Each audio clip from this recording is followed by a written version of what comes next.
Hola a todos, bienvenidos a un nuevo episodio de nuestra atalaya de novedades en imagen cardíaca, que en esta ocasión está dedicada a un trabajo fantástico sobre la evolución de la insuficiencia tricúspide en un contexto clínico muy específico. Es la insuficiencia tricúspide que acompaña a la insuficiencia mitral isquémica.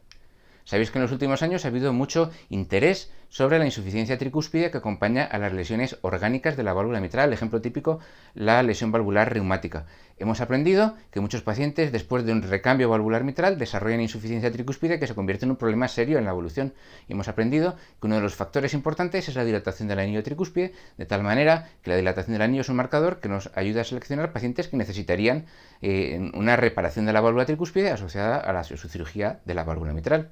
Este es un contexto clínico diferente, son pacientes que van a ser operados de la válvula mitral, pero porque tienen una insuficiencia mitral isquémica. Entonces este trabajo es importante porque tiene muchos pacientes y porque los pacientes son pacientes que están incluidos en ensayos clínicos de tratamiento de la insuficiencia mitral isquémica. Es decir, este es un análisis secundario, pero lo bueno que tenemos es que son pacientes que están seguidos exhaustivamente y sobre todo de forma prospectiva, que esto le da mucho valor a lo que encontremos en el seguimiento.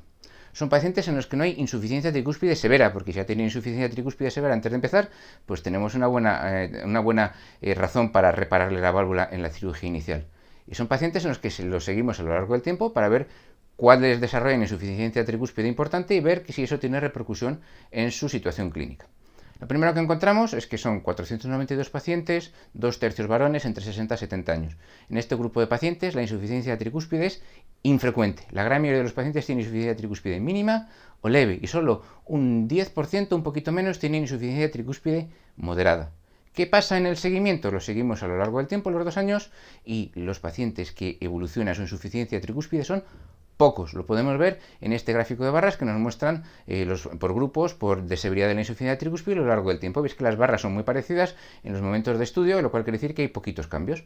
Y si analizamos cómo evolucionan las cosas, encontramos que únicamente hay un 6% de pacientes que evolucionan a insuficiencia tricúspide importante y que si tomamos en conjunto los pacientes que tienen insuficiencia moderada o severa, únicamente un 10-11% de los casos.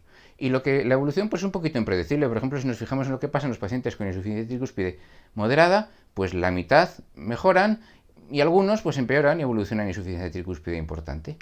¿Cuáles serían los parámetros importantes asociados a progresión de la insuficiencia tricúspide? Pues lo primero, tener una insuficiencia tricúspide más importante desde el principio, es un factor débil porque habéis visto que muchos a pesar de todo mejoran.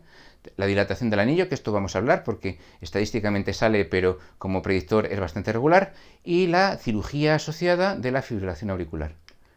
Con respecto a la dilatación del anillo, los autores nos ponen este gráfico que de primeras es un poquito lioso, pero se entiende bastante bien. Aquí lo que nos han puesto en cada barra son los criterios de dilatación del anillo. Nos han puesto en azul los pacientes que no progresan la insuficiencia tricúspide, en amarillo los que sí progresan, en color claro los que no tienen el criterio y en color oscuro los que sí tienen el criterio.